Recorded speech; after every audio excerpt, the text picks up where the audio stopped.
Mamati kayo kadi kambombo ano agsagan iti unag ti pagtaengan iti rabii ket pumanaw ti swerte? Bakit nga babawal ang magwalis sa gabi? Isa ito sa pinakaraniwang bilin ng matatanda. Huwag kang magwalis sa gabi, mawawala ang swerte ng bahay. Pero saan nga ba nanggaling yan? Ang paniniwalang ito ay may halong impluensyang Chino at lumang katuroang Pilipino. Sa tradisyong Chinese, sinasabing ang swerte ay dumadalaw sa gabi, kaya kapag nagwalis ka sa mga oras na yan, para mo raw tinataboy ang biyaya. At dahil malakas ang Chinese influence sa Pilipino, lalo na sa kalakalan noon, naging bahagi na rin ito ng ating kultura. Pero ito ang interesting part, may practical at historical reason din kung bakit bawal magwalis sa gabi. Balik tayo noong panahon na wala pang kuryente, lampara, gasera at kandila lang ang ilaw. Sa dilim, hindi klaro ang sahig, kaya kapag nagwalis ka, pwede mong mawalis ang maliit na pera.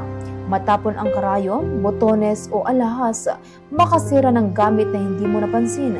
Kaya para maiwasan ang aksidente at pagkalugi, ginawa itong mahigpit na paalala. At dahil mas madali nga namang sundin ng mga bata at matatanda, kapag may bawal, nilagyan ito ng pamahiin para mas mabisa. May isa pang dahilan na hindi masyadong napag-uusapan. Ayaw ng matatanda noon na maistorbo ang mga kapitbahay sa gabi. Maingay ang pagwawalis sa kahoy o simentadong sahig, at sa gabi ay panahong nagpapahinga ang mga tao. So ang simpleng bawal magwalis ay naging paraan para mapanatili ang kapayapaan sa komunidad. Ngayon, syempre, iba-iba na ang panahon.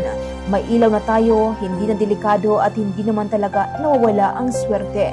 Pero ang aral na dala ng pamahing ito, time management. Gawin ang gawaing bahay ng maaga.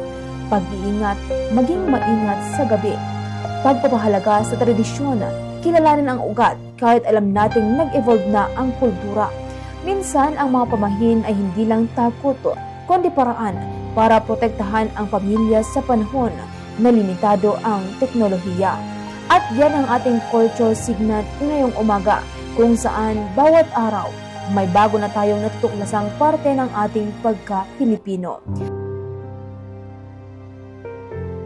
Ako si Bombo Rose Madrusa Langawan, and this is Bombo Radio Philippines, the #1 and most trusted source of news and information. Basta Radyo, Bombo!